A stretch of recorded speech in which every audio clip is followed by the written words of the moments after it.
Hi, everyone. Welcome back to my podcast, Afterglow. And today, I wanted to have a deep conversation around eating disorders because social media has become ingrained in everything that we do. And I've been noticing more and more people struggling with their body image and their mental health, including myself. I've built my whole career online, and I was struggling with my body image and how people perceived me. And I actually thought it was normal. But thankfully, there are specialists who do focus on treating this. And I am bringing in a doctor who specializes in treating eating disorders. Her name is Dr. Tara Deliberto, and she is a professor at the Medical College of Cornell University. She is a registered psychologist, treatment developer specializing in eating disorders, and is the lead author in treating eating disorders in adolescents. So without further ado, please welcome Dr. Tara Deliberto.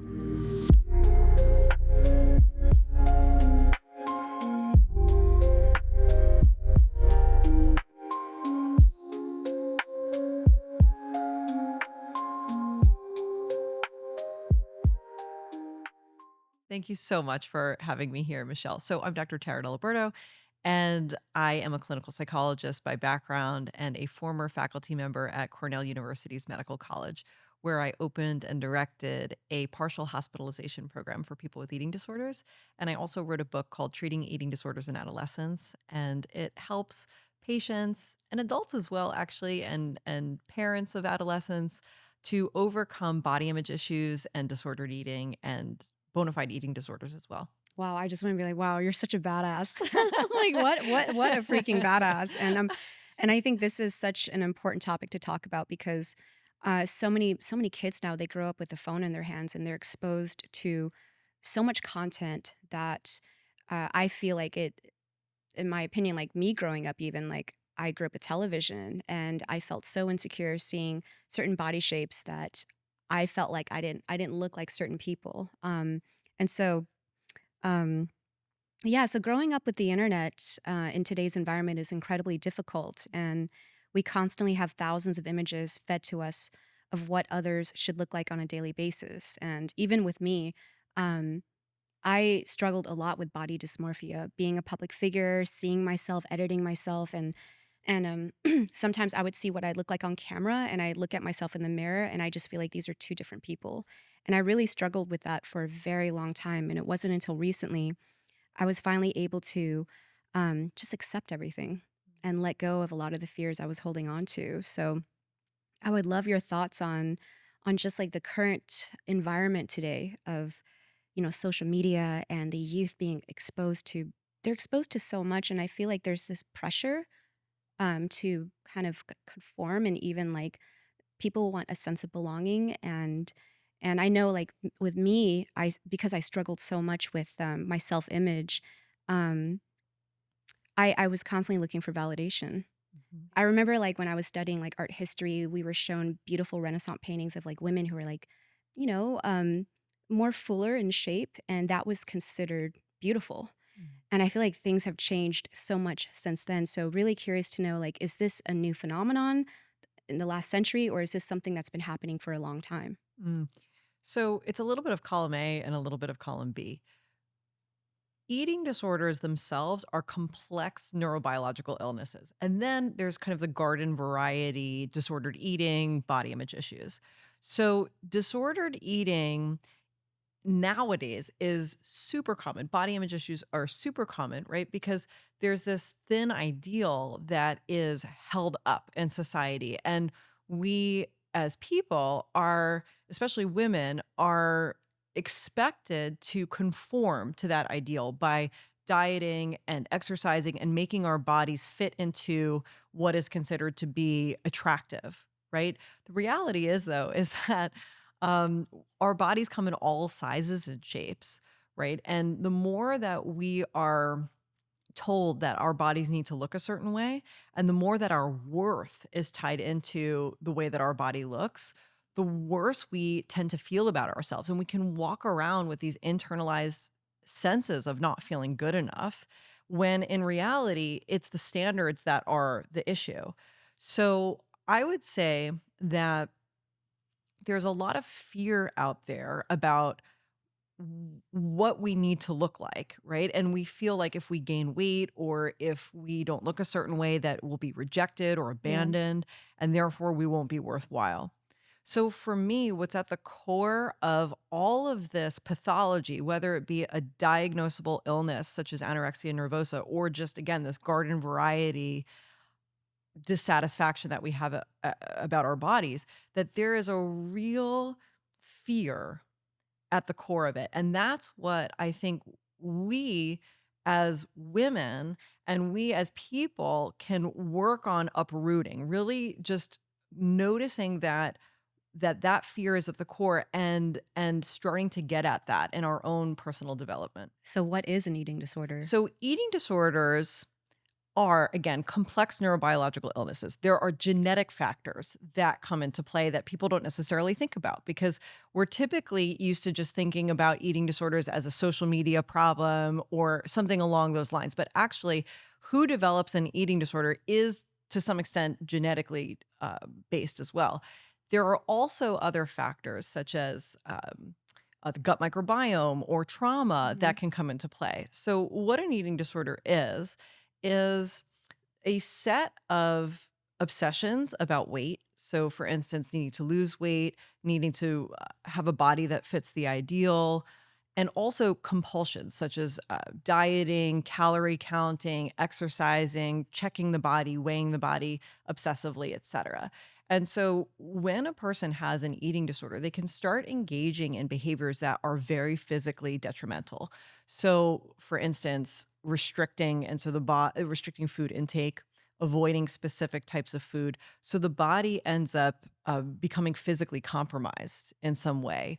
If a person is malnourished, for instance, they can have bone density problems or even cognitive problems where they're not thinking as clearly because the brain tissue is atrophying. So this is really Wow. interesting. Yeah. So when a person loses a substantial amount of weight, it's not just body fat that's impacted, it's actually brain tissue, heart tissue. Whoa. It's really serious. People don't recognize this. A lot of medical doctors don't even know that when someone's body is underweight compared to where their body should be naturally, that there are all these problems that can occur. So that's on the more severe end in terms of what can happen. For other folks, though, just walking around with poor body image and feeling not good enough, it just wears on you Yeah. psychologically. And Yeah, it's that like a war on the body constantly. We're just being bombarded by that.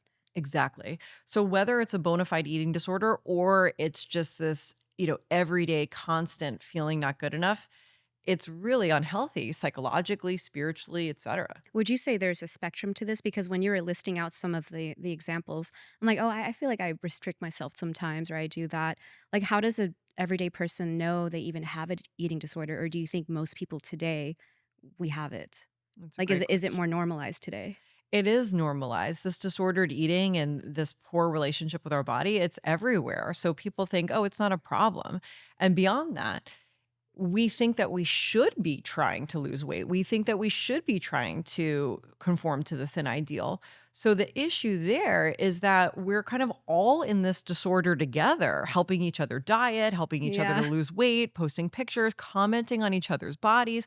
So there's this collective pathology that's happening Oh, and it's interesting. Yeah, it's like an echo chamber. We're just all enabling each other we in a way. are, I didn't right. even realize that. Wow. Right. And Wow. so we can Yeah. do something to get out of that, right? So instead of enabling each other in our disordered eating behavior, we can start doing things to help empower one another to get out of this collective pathology. And we can talk more later about what that Oh, yeah, I feel like that's is. another podcast episode is Yeah, collective pathology. right. Wow. Wow. So Yeah. it seems like there's not just a simple definition of eating disorder. It seems like that's an umbrella term for a very it seems like a very big problem that most people are having today. Yeah, I think that it's very widespread, and also there are diagnosable illnesses as well. So it's difficult to determine if you have an eating disorder for yourself sometimes because again, you just think, well, my problem isn't my psychological makeup, my problem is my body. Mhm. And the problem is that I have a fat body or my body isn't good enough. And so I need to lose weight. I don't have an eating disorder.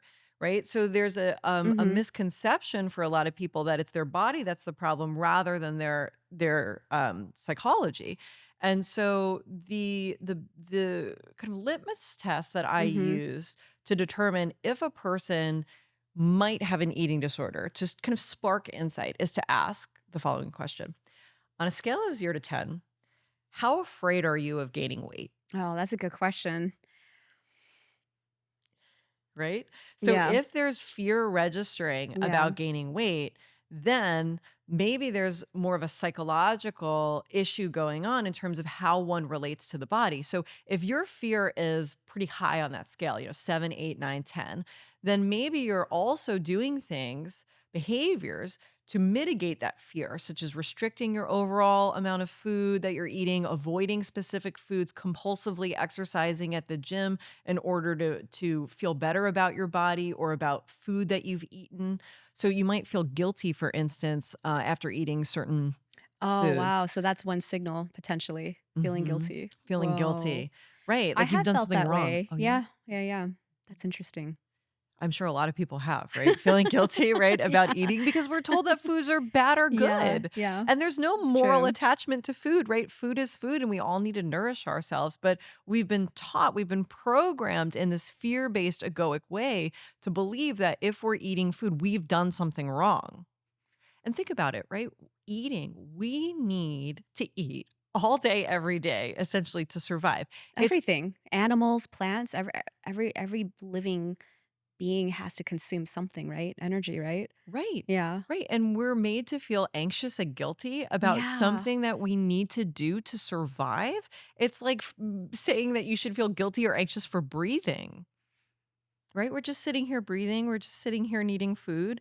And to have this cultural wide programming that we should feel a certain way if we eat something is so oppressive, right? It just keeps us down, especially as women, right? If we're running around all day, quite literally running around trying to lose weight and then also dieting and shoving our bodies into a certain form, we're not on the beam in terms of living our purpose. Our purpose is not to look a certain way. Our purpose is to express whatever it is that's inside of us creatively to help, I don't know, I suppose, um, we'll say raise the collective consciousness. Absolutely. So what was your first negative outlook when it comes to food? Mm. So when I was younger, I was a ballet dancer and I was exposed in the ballet dancer environment to quite a lot of negative messaging around food and eating and what bodies should look like.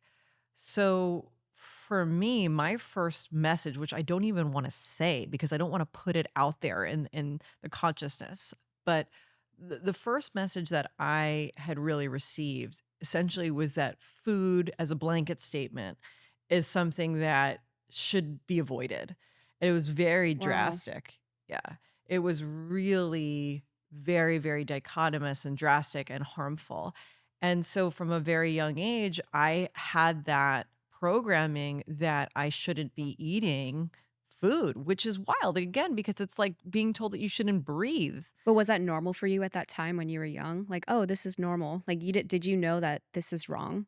I had no idea. Whoa. No idea. I was so young, and I think so Yeah. many people don't Yeah. realize this as well. And It's and true. other folks who are listening, they might not have had such black and white type of programming about food. It might be more subtle.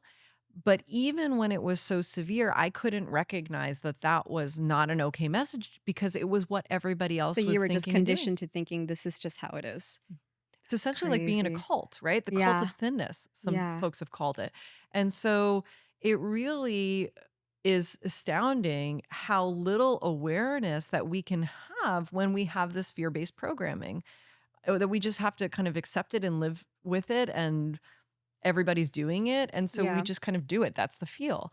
So when I was younger, I was, instead of, eating meals, I was doing all sorts of eating disordered things to try to have my body conform. And I just didn't have awareness. And so I think there are a lot of people out there now who are dieting thinking that this is exactly what they should be doing. And it's good to lose weight and it's good to eat in this way. And really, there's this fear of gaining weight and being abandoned and being rejected that's driving it. And when we're operating from fear instead of the seat of our loving awareness, we can do all sorts of harmful things to ourselves and other people as well, judging ourselves and other people, that really is so psychologically unhealthy, which translates into being physically unhealthy. Yeah, the judging part is actually a projection of how people feel about themselves because there's no self-acceptance. They start pushing that onto other people. Exactly. But like you said, it takes awareness to know that. And I'm curious, speaking of awareness, like when did you become aware that this was a problem? I had a friend who passed away in her sleep at 16 years old from an eating Oh disorder. my gosh. Mm. And it was not obvious to anybody that she had an eating disorder. And when I realized, okay, so the things that I'm doing to lose weight are actually potentially harmful and potentially fatal. That was really my first big wake up call.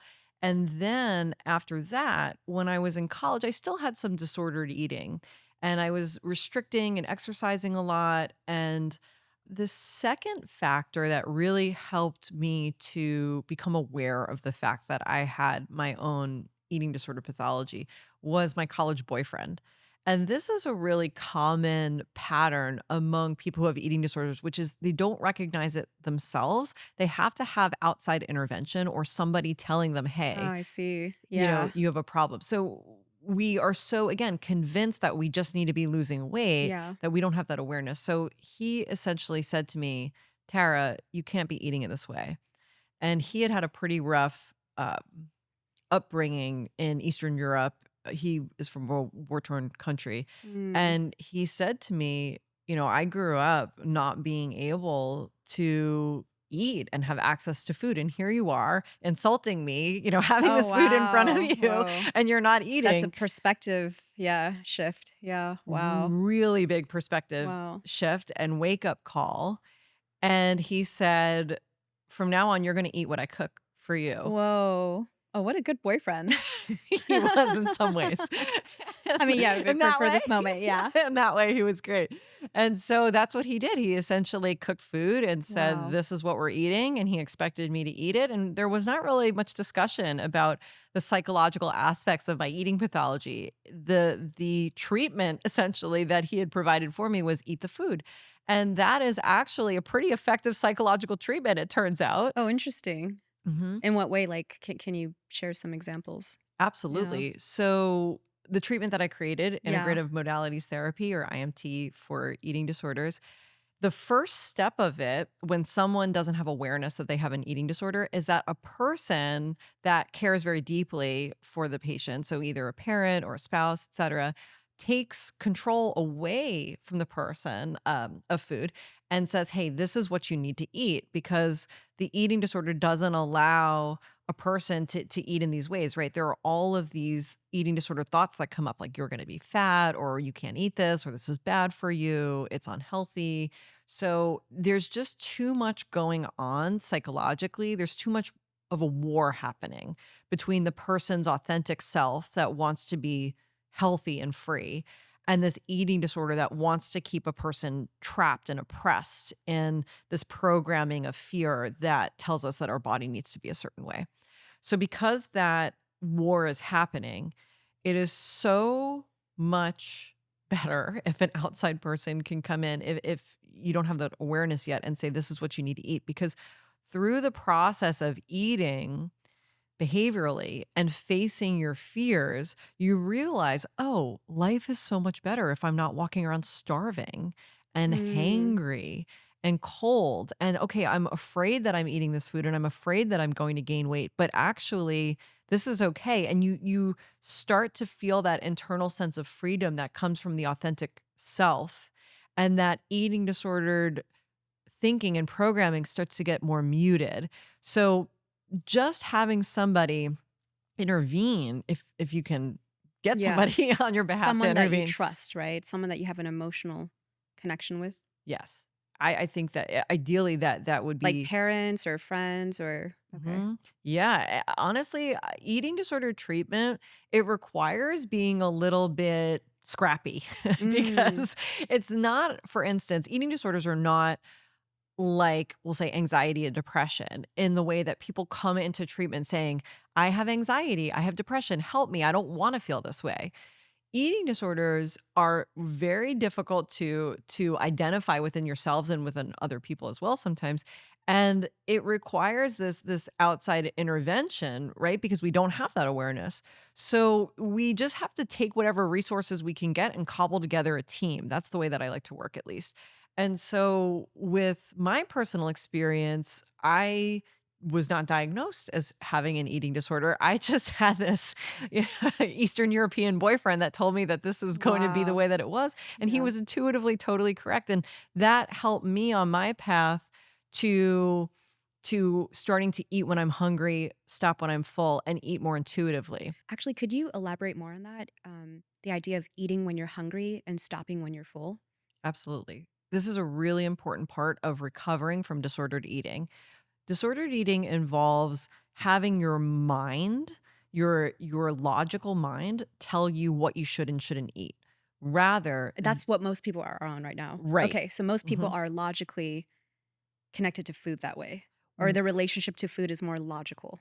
I think when a Or person's disordered, yes, they're trying to think logically about what they should and I shouldn't see. eat. Okay. So there's a lot of, we'll say, shoulding all Right. over Right. what we should be doing versus listening to one's appetitive Mm. cues of hunger and fullness. So when we're moving away from this disordered way of interacting with food, what we're doing is we're stepping into the seat of our awareness, we're getting into that space where we're listening to our bodies. And so we can start to heal our relationship with our bodies. Because what we're really doing here in recovery from disordered eating or bona fide eating disorders is healing the relationship with the body. And any good relationship involves listening. So the first step is listening to your body. If you want to have a good Yeah. relationship with it, like listen to Yeah. what it's telling you. If it's telling you that it's hungry and it wants a grilled cheese sandwich, then give it a grilled cheese sandwich. Don't deny it of what it needs. Don't deny the needs that your body is expressing to you. Honor those needs. And when you start honoring those needs, that's when you start to become integrated mind, body, and spirit. And you can, again, start to expand into your full awareness instead of living in this fear based programming world. Yeah. Because I would assume that someone who has a fear-based relationship with food, if they heard their body was craving a grilled cheese sandwich, I would just assume after they ate it there would be guilt. Mhm. And that's normal, right? What a great question, Michelle. Yes. So it's not like, oh, you just listen to your body, eat the grilled cheese, and go on your way, Yeah. right? As you're recovering, all of these intense aversive emotions like guilt, Mhm. anxiety, disgust, shame, all of it can come up. And it's about sitting with it and honoring that this is coming from the fear based programming. And that's okay. And it needs to express itself in order to clear. When you're saying allowing yourself to sit with it, like, instead of suppressing the emotions, you just let it rise up. Let it And rise up. really? Let it Okay. rise up, and if you're crying, Yeah. okay, like, you're crying. If you need to sit with that anxiety and just white knuckle it out, sit with the anxiety and white knuckle it out. Anxiety, if you allow yourself to experience it, it rises and then it falls. So Like, when you're saying allowing it, like, you're just observing what's happening rather than trying to. Because for me in the past, when I had anxiousness come up, I would try to find solutions to solving all these questions. And now I feel like when it comes up, I just observe it and I let it go. yeah. And it's completely game changer. But I think for a lot of people who are kind of new to this, yeah, how does one start building awareness and, developing a healthy relationship with developing a healthy relationship with like, food and the body and the mind. I feel like that's not something that happens overnight. It takes time, right, to develop these habits. Hmm. Like, what have you seen has been helpful with tiny habits that an everyday person can adopt to start developing and being in tune with their body and also honoring that and also um, letting go of these negative thought patterns? Because I feel like in the past I held on to them, you know? Yeah, great question. And I will address it. First, I want to tell you a little story about the first time I sat with my anxiety. So, I had been, like you, operating with so much anxiety and just problem solving my way Yes, out of it, yes, right? Okay, so I'm 100%. anxious about not having money, so I'm going to make money, Yeah, right? I'm yeah, anxious about the way my body looks, so I'm going to exercise. yes. I'm going to do something about it. I'm going to do Yeah. something about it. Great can do attitude, horrible psychologically. in terms Really? of- Wait, why so? in the sense that it wears on you to not experience your anxiety, but to get out of it because that anxiety never goes away and it's driving your behavior. And then you become dependent on it. Psychologically, you think, okay, I need this anxiety because without this anxiety, I'm not going to make any money. It's a baseline. It's It baseline. becomes a new baseline. Oh, interesting. I never Hmm. thought of that. Hmm. That So I makes sense. need this Yeah. anxiety, right? There's a desire to have it. If I don't have fear about gaining weight, I'm just going to get fat. I'm going to let myself go. I want my fear. So I'm going to hold on to the fear and I'm going to problem solve my way out of everything. And that is just the way so many people, I think, especially women, function, Yeah. right? Absolutely. Yeah. And there's this other way.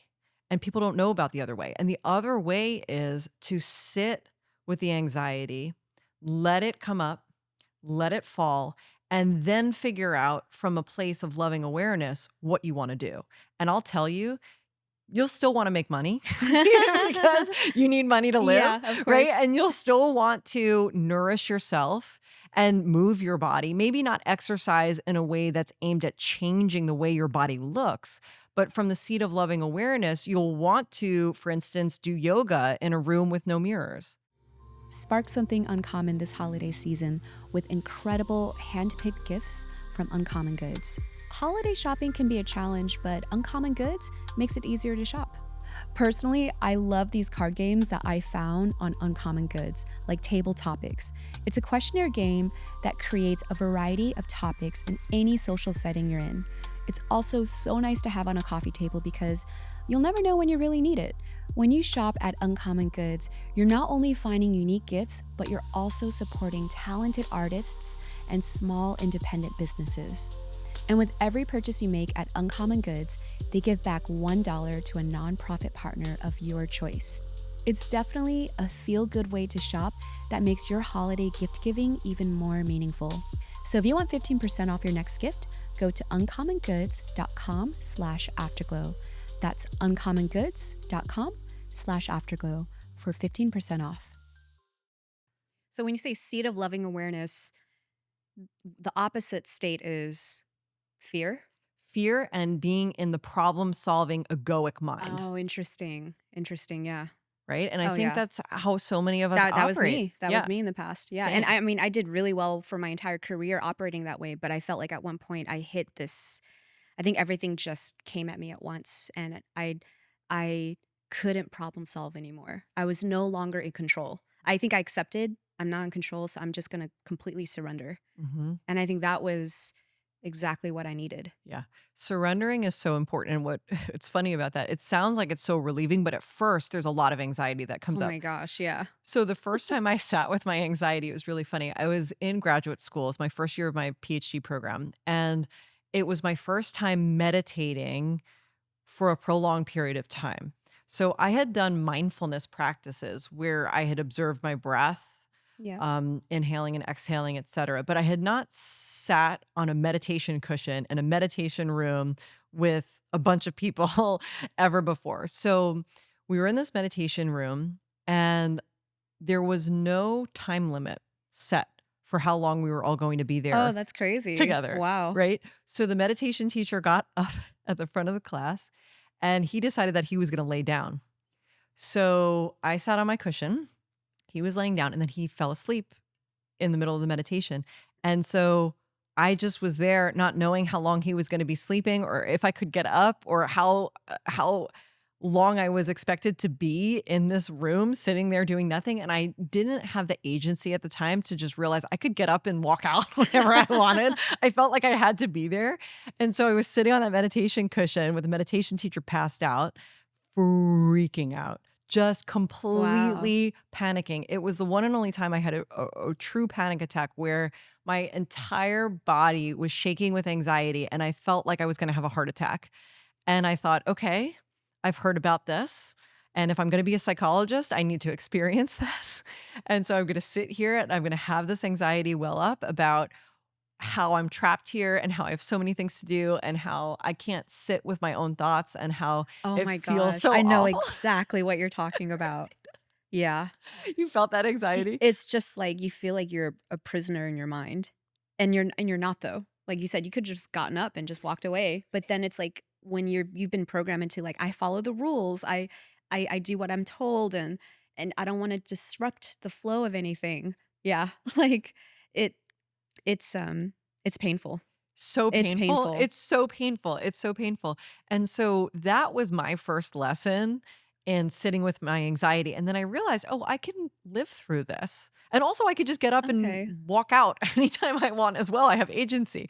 And so, all of these lessons came out of me sitting in meditation for the first time and having this anxiety. So, when we start to do things like eat the grilled cheese sandwich or sit in silence, all of the emotion that we've been suppressing Right. with this problem solving wells up Yeah. and we need to just let it clear. So it's a process and it feels like it's never going to be over, but it's not that it's never ending. It's just very deep. Yeah. It's What very what's deep. like if you could describe abstractly how do you let it go? Like for me, for example, when all the thoughts are coming in, I imagine all these thoughts are just clouds and they're just passing through. And I'm just watching all these clouds pass through. I don't have to hold on to them. I don't have to label them. I don't have to collect them. I just watch them pass through and I accept that I may never see it again and that's okay. Mhm. I love that Like practice. how do you I mean how would you describe what um that process is like for you? So at this point for me, it's a little bit more automatic.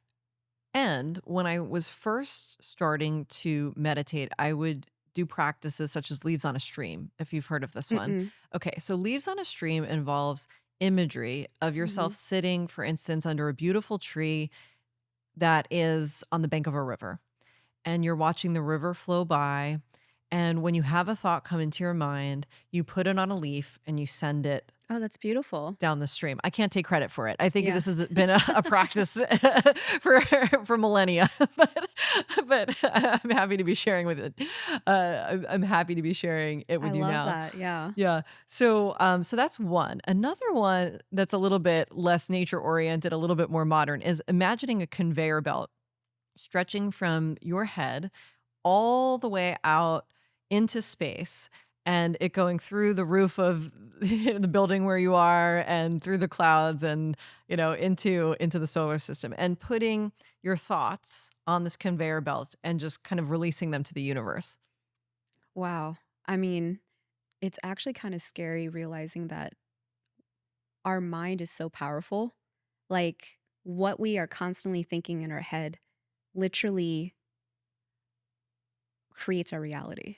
It Mhm. creates how we perceive things, how we perceive ourselves. And if people knew and actually, like you said, they sat more and observed their thoughts and allowed things to pass through, I don't know, like, I think once you get to that stage, you realize, oh, wow, like that was who I was before. It was these thoughts and realizing I'm not those thoughts. I'm actually not my thought.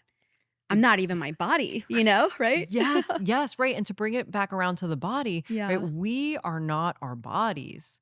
Whoa, we are not our thoughts. And then what are we? Right?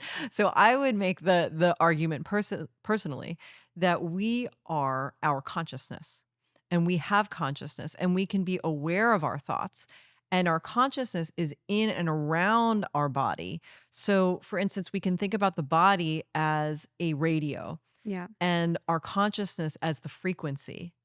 and our ego as, we'll say, the egoic radio personality that's playing on that frequency.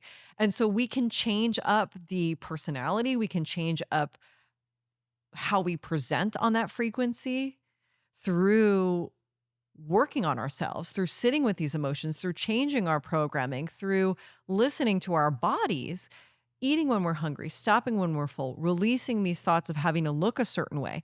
And by doing all of these practices together, we start to come into alignment with our consciousness, and we start to, again, be in that seat of loving awareness. So I grew up in the 90s, and if I were to compare my experience with the youth today, like for sure, like I felt like, wow, simpler times back then. Because kids today, they grow up with phones in their hands now. They have access to the world. And unfortunately, I feel that comparing our bodies to one another starts younger now than it did before. For me, it started around like teenage years. I became aware of my image and the bodies of other people. And that's when I started to have a negative relationship with my body and also with food. I was curious to know, like, if you can share with us what you found through your research about psychological impact on constantly seeing idealized body images online. Hmm. What a great question.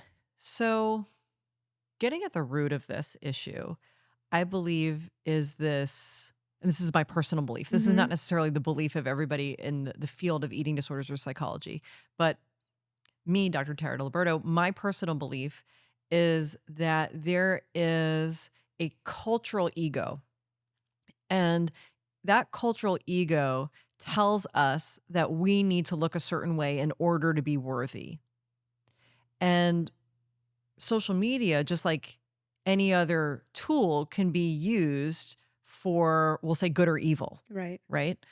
And so social media could be used, for instance, to amplify messages about meditation, consciousness, et cetera, which it is, but it also could be used to amplify these egoic ideals of Mm, thinness and this proclivity that the collective ego has of objectifying us, right? We are reduced in many ways on social media to how we look, and absolutely. right, Yep. and what our image is.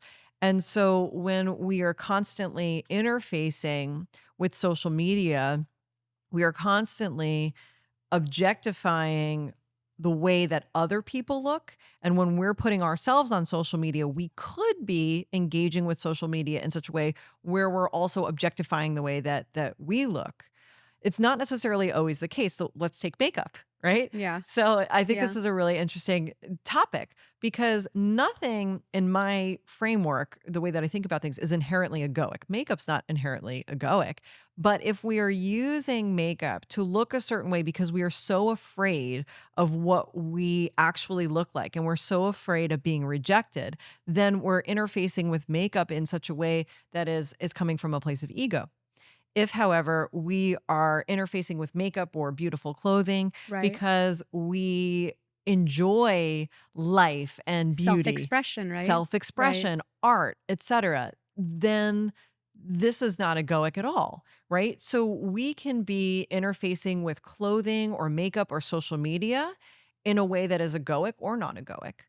In my personal social media usage, I like to put pictures of my kid online for my friends to see, Yeah. not Yeah. necessarily for the world to see, because it's easier than sending a picture of him on 15 different group chats, right? Right. And Of it brings course. Yeah. right, Yeah. Yeah. and it brings everybody joy to see him doing something silly at his circus class or whatever it is that he's doing. And so it's not the case that anything is inherently egoic, but what social media usage does, the way that we're essentially all interfacing with it now, is that it pulls us into our ego because everybody else is in their ego on social media. So we're kind of in this collective pathology and we can get out of it. And there are things that we can do to get out of it. But right now, I think it's very important to be very aware of our Yeah. social media usage Yeah. because we get all of these messages and we just let them into our minds and they program us to believe, or And these messages program us to think that we're not good enough. So there are all these kids out there who are constantly being fed these toxic messages about their body and what their body should look like, and they're too young to filter it out. And to be honest, I'm in my 40s. I still have difficulty Mhm. sometimes filtering it out. I have to be very mindful about it. And this is after decades of mindfulness and meditation practice, right? So our children and children who are out there, they're just being fed this with no filter and being programmed to think about themselves from a place of lack, from a place of fear Mm. Mhm. and low worth. And so it is creating something very scary, to be honest. So at the beginning of COVID, when everybody was in lockdown, kids were not socializing. We were not socializing. Adults were not socializing, right? We're all isolated. We're not connected. There's nothing else to do really except for scroll on social media to keep yourself out of this fear of what's happening with COVID, right? So we have the fear of COVID, we have the fear of what's going to happen with the world, our So businesses. anxious. Like, I felt like the entire world was so anxious when that happened. Right. We were all so anxious, right? Yeah. And so we want to problem solve because we're not Yeah. used to sitting with it and observing it, Yeah. right? So we want to get out of it. We want to fix it. So We go online. we go online. Yeah. And then what do we do? Well, when I get out of lockdown, the thinking can be, I'm going to have this new body. So I'm just going to Mm. spend all of this time in isolation exercising. I have nothing else to do anyway, right? So we saw in the field of eating disorders this spike not only in the number of eating disorder cases, so they doubled or tripled according to some studies. Since 2020? Yep. Mhm. Wow. I Mhm. mean, that makes sense because during that time, everyone was on video conferences and calls, and you're just met with your face. You know, you see yourself, and I don't think a lot of people were exposed to being in front of the camera and being perceived in that way, That's such a great point, right? Michelle. Yes, right. So when I grew up, I was a ballet dancer, so I'm always in rooms with mirrors, Oh yeah, right? that's true. Right? And Yeah, then now we're creating this with Zoom and online totally, classes, et totally. cetera, right? So we saw this huge increase in the number of eating disorder cases, but also the severity.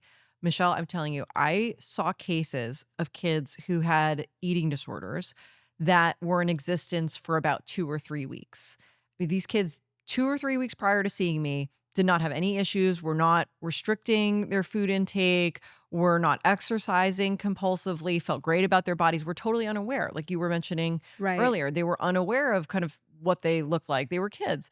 And then all of a sudden, they saw something online and the eating disorder sets in and it they would become so severe. And a lot of us in the field were just shocked at how quickly the severity spiked in these kids. So again, it's not just the rate of eating disorders increasing, it's the severity and the rapidity of the onset. It was just 1 second there was not an eating disorder. The next second there was, and it was a severe one. Yeah. Could you give an example of what type of eating disorder you saw on the more severe spectrum? Sure. So I'm speaking specifically about a diagnosis, anorexia nervosa. So anorexia nervosa is characterized by what in the diagnostic manual is size, shape, and weight concerns, which I don't like. I like the idea of there being fears rather than Mm. concerns, because concerns sound logical, right? Mhm. And that we should Mhm. be This is concerned. emotional Right. This is for emotional. sure. There's a fear about gaining weight, right? And there's a fear that is so intense that it causes people to restrict their food intake to a point where their bodies are malnourished. So that's anorexia nervosa. Bulimia nervosa is characterized by people who do not have bodies that are malnourished, but who are binging and or purging, vomiting, etc. So we saw increases in these more severe types of eating disorders. Wow. Wow, and this has never been seen before, like, ever? I Like, just don't the think just the how intense it is, like you said, in such a short period of time? I've never seen anything so intense as when Wow. COVID was really active. I mean, COVID and the restrictions around our behavior created this mental health crisis, Oh, and 100% it did. Yeah. yeah, and it's compounded by the fact that when COVID was actively happening, There were lots of cases. The hospitals were flooded. There were no spaces for people with eating disorders in hospitals. Lots of hospital staff Oh, members quit. wow. So the rates increased and also the resources decreased. So Yeah. we were in a real crisis, which is why I was very grateful that I happened to have written my book just prior to the pandemic coming out. I felt very strongly intuitively. Of course, I had no idea that COVID was going to happen, but in 2018, 2019, I felt this urgency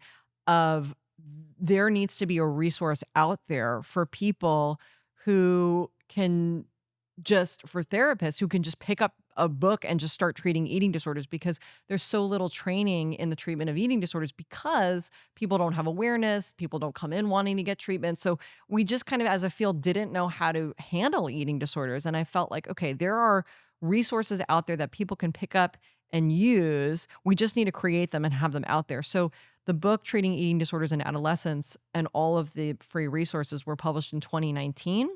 I went on maternity leave and then before I was back from maternity leave, COVID hit and then the resources were out there. So it I think that it did a little bit of help in the world to have it out there, but I'm just one person with one resource, right? We Yeah. need system-wide improvements in mental health resources in hospitalization, or we need increases in the number of hospital beds, et cetera. So there's a real crisis out there.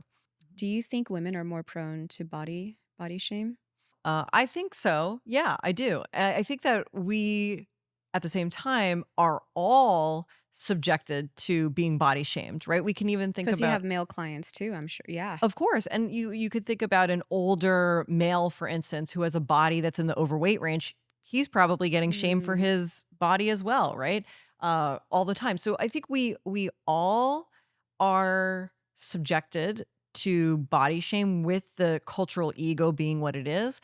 And women have a particular style of being body shamed because there's this patriarchal idea that we need to look a certain way to please heterosexual men, mhm. right? And our role is to look a certain way and have these classic female roles, and looking a certain way fits into that.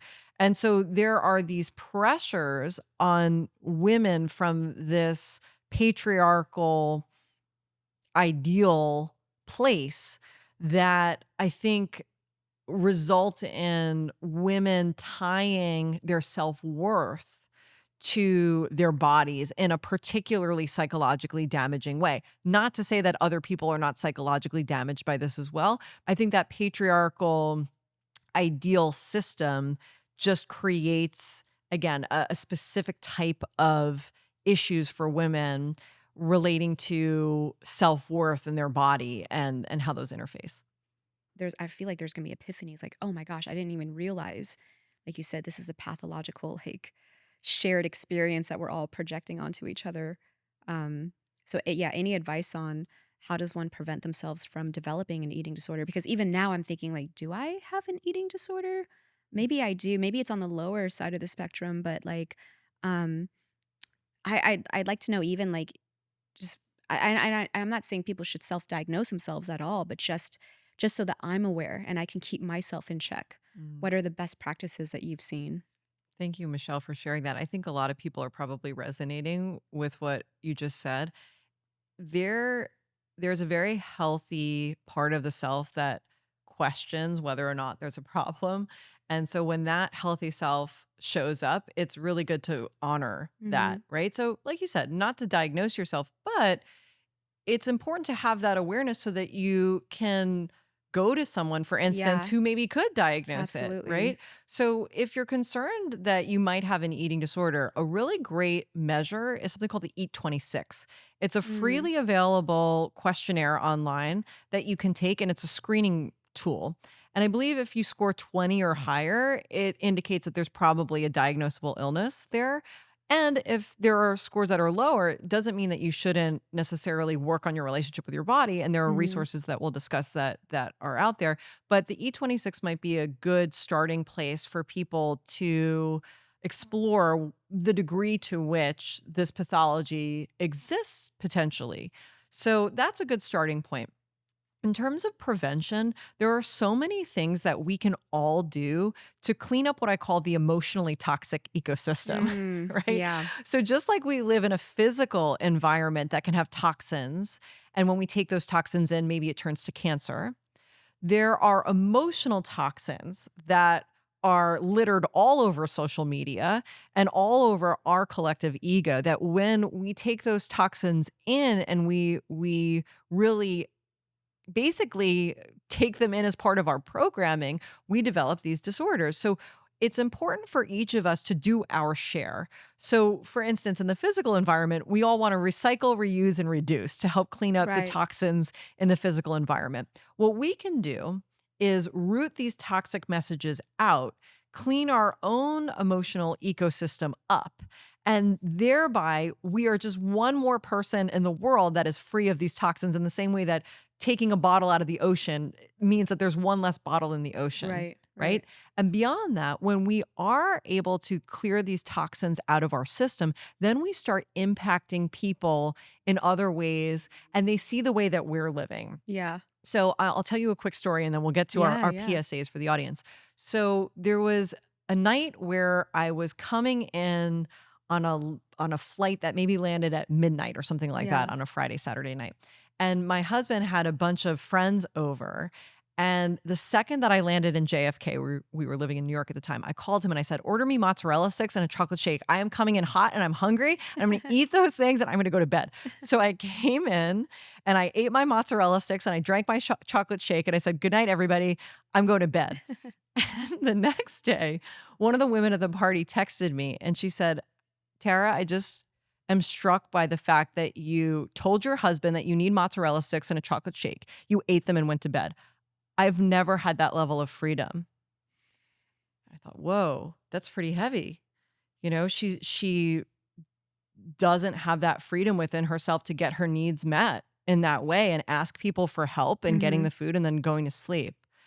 And so what I'm taking from that story is that just having a good relationship with my body and making sure its needs were met, there are people watching that, Oh, interesting. Yeah. right? Yeah. And they're Yeah. seeing, okay, this is what a person who is integrated with their mind, body, and spirit looks like and operates in the world. And I want a piece of that. So it's not necessarily going out there and picketing folks to say like, hey, clean Right. up your emotionally toxic ecosystem. Although we're doing a little bit of that here, which is good. Right. It's actually doing the work to clean up your own psyche. And that has untold ripple effects in terms of who's watching and how they, by attraction, want what you have when you're integrated in the best way, Right. Right. right? So I think that with that mindset, there are a couple things that we can do. So the first thing that we can do is stop commenting on other people's bodies. For the love of God, Oh my please, gosh. please, Honestly. Yeah. really, right? This is the number one thing that we can stop Are doing you because pregnant? Yeah. That's the one I get a lot. do Yeah. you really? Yeah, I get it so much, and I'm just like, I've just been enjoying eating this food. But it did make me feel a certain way about myself. It really did. And I'm sure like maybe the comment was coming from a very innocent, the intention was probably not mean, Mhm. but you're absolutely right. Like sometimes you don't really know where people are, like where their state of mind is, and like commenting on someone's body, whether it's like a like I know you were mentioning this the other day, just don't say anything at all, right? Like don't even compliment, Don't right? compliment. Don't compliment one way or The the don't other. compliment one is interesting. Mhm. So this is what complimenting does. Complimenting lets people know that you're judging, Oh yeah. right? Yeah. It might be a positive judgment, Right. but it's a judgment. And that means that there's a negative judgment. So there was a negative judgment about how you look before, and now there's a positive judgment. And when you're commenting or complimenting somebody, you're letting them know that you're in a judgmental frame. You're not in an accepting frame. From acceptance, we don't judge negatively or positively. There's no judgment, right? We're connecting soul to soul. We're not dicing each other apart and judging each other based on our body, right? We're just connecting soul to soul. So when you comment on somebody's body, it puts them in that judgmental mind frame and it prevents them from getting into their own accepting framework. So when people are really working on recovering from an eating disorder or disordered eating, that judgment just creates dissonance in sometimes an unhealthy way. Sometimes it's good to fight against it. But the main point here is that when we are commenting, we can be hurting people. So let's take the instance of someone who is actively on a diet and has just lost 5 pounds. Mm-hmm. So maybe you notice and you say, "Wow, did you lose weight? You look great."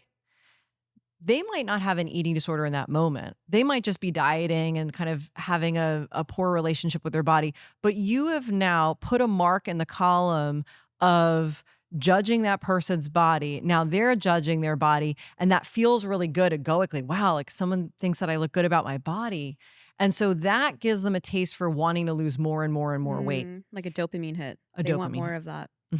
And that can drive them into losing so much weight that they're then in an eating disorder. So you don't know when you're commenting on someone's body. You could just think it's an innocent compliment, but we don't know when we zoom back what that psychological effect has on that person.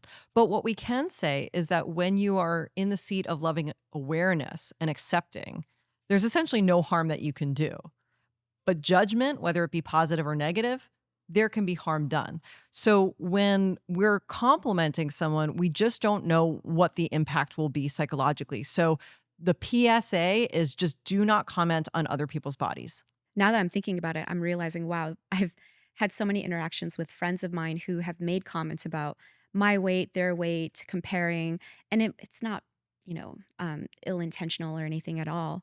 But I'm curious to know, like, what is a healthier response when it comes to someone who is having a negative um, relationship and they're speaking negatively about their body or someone else's body. When I see people commenting negatively about their own bodies, what I typically say is, don't talk about my friend that way. Oh, I love that. I love that because it like actually there's no judgment there. It's almost like you're empowering the person.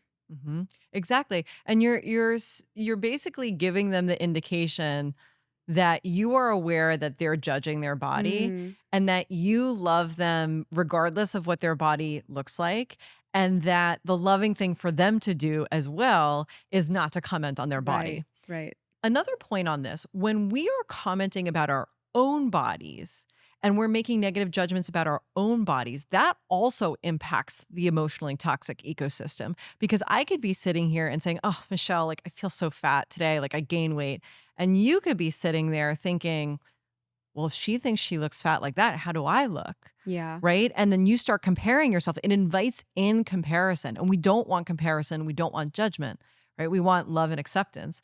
And so what we can do is to watch what we're saying about our own bodies as well as other people's bodies. And that helps us to get out of the judgmental mindset in general. So when we are in a social setting and we are watching what we're saying about our own bodies for the care and concern of somebody else because we don't want to impact them, we're giving up a piece of our own ego towards the end of being a loving person, Mm, which is a beautiful it is. practice. Absolutely. Right. So I like the idea of really being mindful about what you're saying about your own self and or your own body, Yeah. and being aware of how that might impact other people as a practice. Yeah, just people just need to be more kind to themselves. It's so like it's a problem solving thing. It's so easy to just go on TikTok, go on online and find a solution. And there's always an expert or someone that's sharing their solution, like either take these diet pills or take this medication or um, try this hack. Like we're exposed to Mhm. too much like different problem solving solutions. Yeah, like I don't feel like it was like this even 20 years ago. Like in fact, I feel like the diet culture has gotten even worse. So how do people even navigate through this now and stay sane and maintain a healthy relationship with food when it seems like everything online is telling them they need to have a war against food? So there are two camps of strategies to address this. The first is behavioral. The second is, we'll say, psychological and meditative. Okay. The first, I think, would be to really curate what you are looking at on social media. So if there are accounts that are promoting a dieting lifestyle, Mhm. engaging in eating disorder behaviors like spitting out food or exercising in a certain way or whatever it is, unfollow, unfollow, unfollow, unfollow. Everything that could be increasing the number of toxins in your psyche, don't expose yourself to Mm. it. Now, I understand that there are algorithms, et cetera, et cetera. So if it means deleting an app, delete an app for a period of time while you purge those toxic messages Right. out. And then once you are solidified in not taking more messages in and then getting them out, then you can kind of put a protective layer around your psyche. So I like to do this meditation practice, and I teach it to my patients as well, where I imagine a stream of light coming in through my crown, the crown of my head, and then coming out through my heart center. And then I create this protective light bubble around myself, and I fill up this light bubble. And if there's anything mucky, any sort of debris, I kind of push this heart centered light out and just clear it. Then I imagine all of these triggers on the outside of my bubble. So tabloids or Mhm. social media saying to diet, Mhm. etc., or pictures of celebrities in bikini bodies, before and after photos, whatever it is. And I imagine it all on the outside of my bubble, and I don't let it in. And then what I do is I just kind of clear all of it out. And then I send love to all of those various areas of content and all of the various people in those situations. And I put myself in this psychological and spiritual place where I know that they're operating from fear and ego. And that's kind of how I navigate and interface with the world, with people, with social media. But I think it starts a little bit more concretely with unfollowing accounts that are toxic for you, and then also following really positive I was gonna accounts. say, yeah, they're gonna Mhm. need I mean, you wanna get rid of all the negative input, but then you want to start bringing in positive input to reinforce this new base layer, right? Exactly. Having a more positive self-talk in their mind. Exactly. Speaking of which, I think that there's another technique that might be helpful. Do you mind if I just Yeah, go please, into it? Okay. please. So, this is a technique that I developed as part of integrative modalities therapy, or IMT. And what it does is it helps you to realize kind of where you are in your attachment to these various practices of dieting, exercising, etc., using pills, diet pills. And it can kickstart for some this feeling of relief that comes with acceptance. So the exercise is as follows. Imagine for a moment, Michelle, and audience, imagine for a moment that no matter what you do, whether you diet, exercise, get liposuction, plastic surgery, that immediately your body returns to exactly the same size, shape, and weight as it is now. That there is nothing that you can do to change your body. This is it. This is the body you are stuck with. What does that bring up for you? Anxiety, fear, I would I feel like my old self, my newer self after all the healing, I would just accept. But I think my younger self, I would have tried to fight against it and try to regain control of the outcome. Mhm. Yeah, but my newer self, I would just accept it. I think it's just easier to surrender. But I know it's not easy for everyone to surrender. It's not easy, right? So a lot of us will feel this anxiety well up that we are controlling by all of our problem solving, right? So dieting, exercising, these are problem solves for this anxiety. But if we take away those solutions, quote, air quote solutions, then the anxiety rises up, right? And sidebar here. So for some people who are watching, this could be bringing up quite a lot of anxiety. And if it is, and if you're feeling like you want to shut down or this is too much to tolerate, this is a good indicator that reaching out for some help might be helpful for you in dealing with your body image. And even if it's not very extreme, if you are feeling some anxiety about not being able to change your body, right? That tells us that we don't have full acceptance of our body. We're not in full acceptance of our body yet. So, moving through the anxiety, okay, so you have some anxiety, but we're going to recenter on this fact that there's nothing you can do about it. It's not your fault.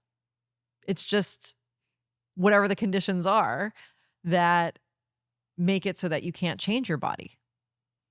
Now what? So after the anxiety fades, what comes in after that for you? I would assume self-acceptance, but that's just me. I'm jumping straight to it, but I'm assuming there's probably some grieving process and everything, right? Like there's what is it, like denial and then all that? Right.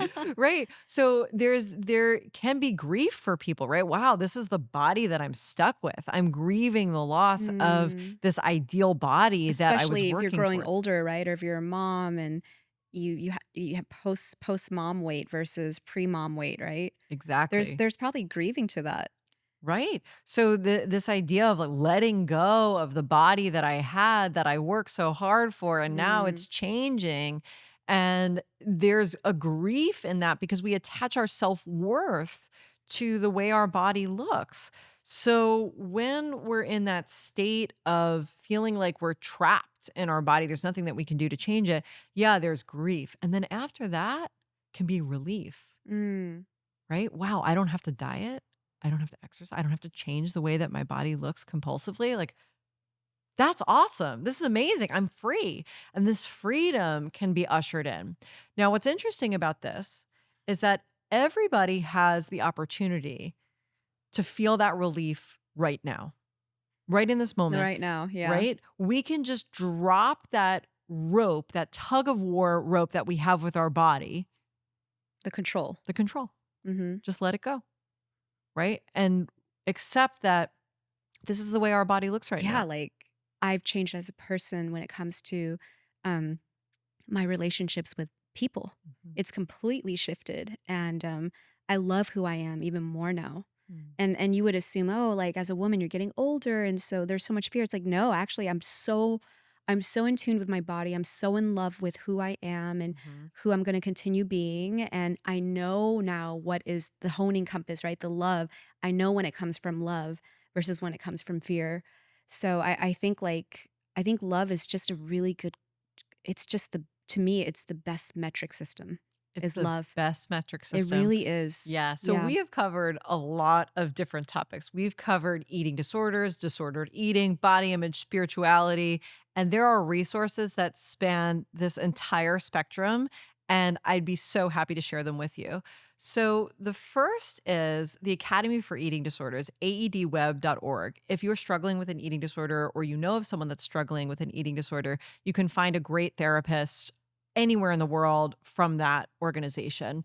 There's also a free PDF that they put out in many, many languages that you can take to your doctor to give your doctor information about how to treat eating disorders because essentially everywhere in the world but Denmark, people are not trained in the medical field in Wow. treating eating disorders.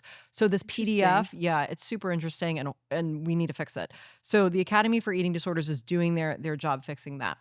The book that I wrote, Treating Eating Disorders in Adolescents, that is really a manual for therapists. If you want to pick it up, great. But really, if you're not a therapist, probably not for you. But there are free resources that come with it that you can download. And essentially, it's treatment in a PDF.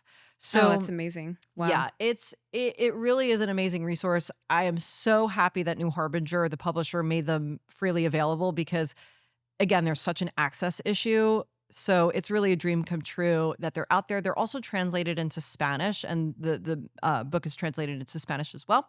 But you can go to New Harbinger's website and download IMT individual modality 1 and 2. One is for regular and appetitive eating, scheduling your eating, eating according to cues, and it walks you through how to do that. The second modality, individual modality 2, is about improving your body image. And there are so many free resources there in that packet for you. So I really encourage you to download those free resources. They're there for you, they're there to help. Another resource for helping you heal your relationship with your body is a course that I put online. It is 8 short videos that come with meditations and handouts to help you improve your body image. It's available on Udemy and also on my website, which is stepintohigherconsciousness.com, and it's under online courses. Also on that website are all sorts of resources for transcending the ego more generally and stepping into higher consciousness. So if you'd like to poke around the website, of course, anyone can feel free to do that. But there is the Heal Your Relationship with Your Body course listed on that site as well. I feel like the stepping into higher consciousness is definitely calling out to me. I'll check it out. It's freeing. I think love is just the ultimate invitation to just experiencing true freedom. Yes. And remembering that love does not have conditions. Acceptance does not have Yes. conditions. It's not about accepting your body so long as it looks a certain way. No, it's unconditional, unconditionally accepting how it looks, how it functions, how healthy it is, and doing things from love to care for your body, to nourish it, and to heal it.